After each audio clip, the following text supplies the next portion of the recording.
Russia feels compelled to take countermeasures because the United States has refused to give legal guarantees demonstrating that the deployment of the American missile defense system in Europe is not directed against Russia.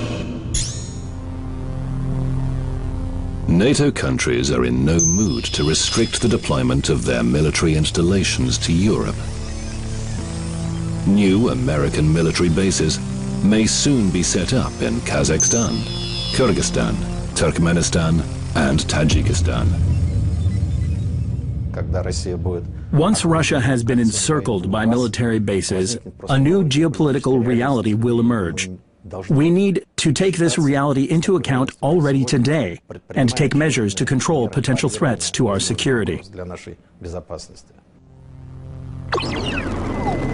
Meanwhile, the view that the missile defense shield is too expensive is gaining increasing currency inside the United States itself.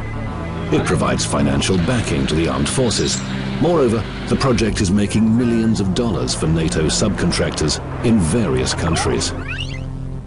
Between 2005 and 2009, the U.S. has spent $50 billion, and the price tag for the entire program that we are dealing with right now here in 2011 is another $150 billion. That's larger than many countries' entire military budgets. Some of the funding for the missile defense system in Europe is being put to use in Poland's north. The small village of Redzikowo is home to a high-security installation. The base used to be manned by Polish Air Force pilots. Soviet-made fighters still serve as a reminder of the fact that Poland was once a member of the Warsaw Pact, an organization formed after World War II by the USSR in response to NATO. The old warplanes will be scrapped by the US troops, who will arrive here shortly. They'll be bringing missiles with them. Local residents have already been told that they won't be getting any compensation for having the new arsenal placed so close to their homes. We are not overjoyed at the prospect of these weapons being deployed a few hundred meters from our homes. The missiles will pose a threat to the local population of over 1,000 people. Elizabeta Domanska, a schoolteacher, came to Redzikowo from Warsaw a long time ago. She knows only too well what the villagers think about the military installation. Most of the people living here are farmers. Of course, they were very worried after hearing news of missile deployment. For the time being, though, the base and we are going our separate ways. But even first graders in the village of Redzikowo are aware of the military base. But the school children don't fully understand the threat. So their teachers bring them up to date in the classroom. Good morning. Please take your seats. Today, we start with a history lesson. Elizabeta Domanska teaches her pupils about military conflicts. She insists that people should never forget history's lessons if future conflict is to be avoided. The military base in Redzikowo is in full view of the school.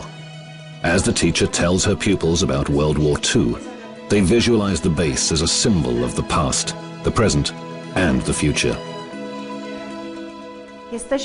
German troops once used the territory just outside our school.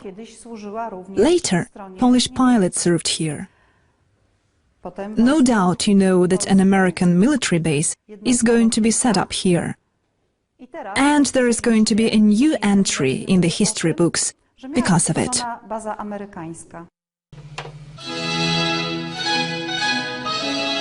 Estonian sculptor Martti Karmen transforms the legacy of past wars into works of art. On the shores of the Gulf of Finland, he's found hundreds of sea mines made during World War II and the Cold War. The artist uses them to make remarkable objects. This mine, for example, will become a fireplace. I think it'll make a nice fireplace. The sea mines picked up by Karmen can no longer sink ships. The artist's so-called military style doesn't mean he's succumbed to fashion. Instead, it's an attempt to create works of art, using something that was originally intended for destruction and murder. You can make anything you like from these oval-shaped mines.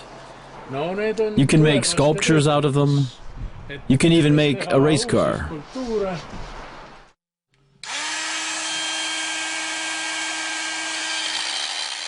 Karmien knows from news bulletins that missile defense components will soon be installed close to his country. He says NATO missiles can easily be turned into beautiful sculptures. The amount of effort spent on making such weapons would be much better spent funding the arts.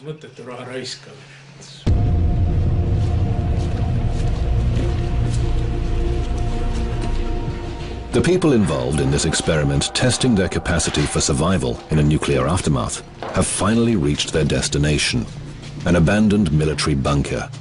Now they need to take a breather and warm up near a campfire.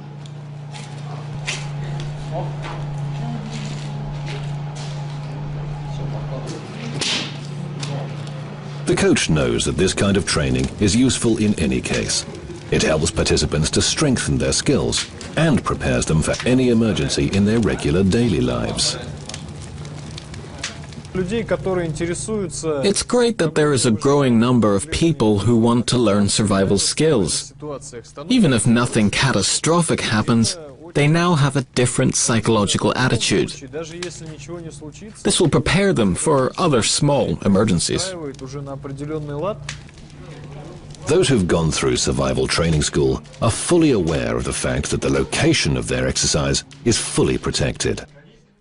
Officers at the radar station, including Major Vadim Kushuk, control the entire outer space over European Russia.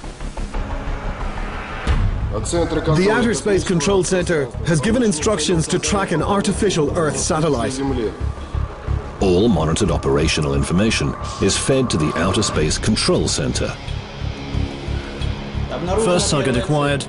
Classification, artificial Earth satellite. Distance, 1450. Azimuth, 333. The staff makes no secret of the fact that the Russian radar transmitter sees European airspace in great detail. The station's unique radar tracks even submarine-launched missiles in the Barents and White Seas, the Sea of Okhotsk, and around the North Pole.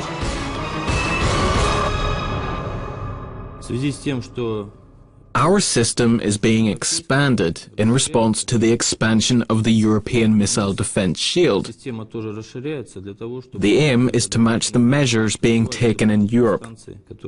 New stations are being commissioned here to respond to NATO's activities.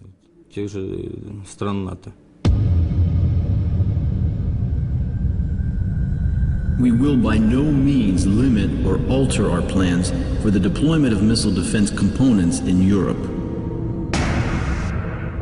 Russia has not closed the door. It will continue dialogue with the United States and NATO on the missile defense system.